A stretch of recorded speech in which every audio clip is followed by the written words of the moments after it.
Visakha steel కార్మికులు సుదీర్ఘ ఆందోళన తర్వాత ఇవాళ సమ్మెలోకి పోయే పరిస్థితిని అటు కేంద్ర ప్రభుత్వం ఇటు రాష్ట్ర ప్రభుత్వం రెండు కూడా కల్పించాయి. ఈరోజు ప్యాకేజ్ ఇచ్చాము, ప్యాకేజ్ ఇచ్చామని వారు, సాధించామని మీరు ఎన్నో గొప్పలు చెప్పుకున్నారు. 11,000 కోట్ల రూపాయలు ప్యాకేజ్ ఇస్తే అందులో 9,000 కోట్ల రూపాయలు మరియు ఇతరేతర పద్ధతుల ద్వారా మళ్ళీ వెనక్కి లాక్కున్నారు మీరు. ఇవాళ ఏమిటంటే గత 8 మాసాలుగా వారికి సక్రమంగా జీతాలు ఇవ్వడం లేదు. దాదాపు 3,000 మంది కాంట్రాక్ట్ లేబర్ని ఇప్పటికే తొలగించారు. మరో 2,600 మందిని తొలగించడానికి ప్రయత్నాలు చేస్తూ ఉన్నారు. 1,400 మంది పర్మనెంట్ కార్మికులకు విఆర్ఎస్ ఇచ్చారు.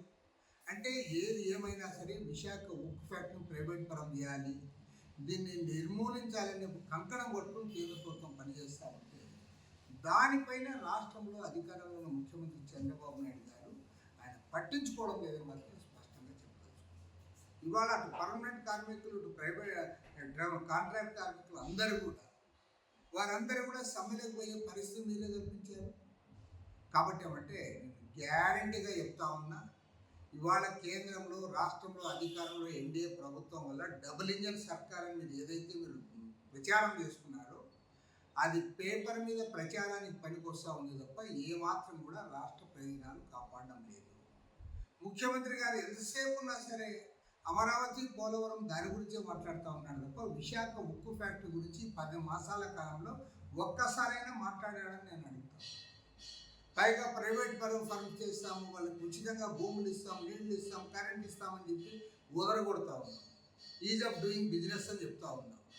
మిట్టల్ ఫ్యాక్టరీ అని చెప్తా ఉన్నాం.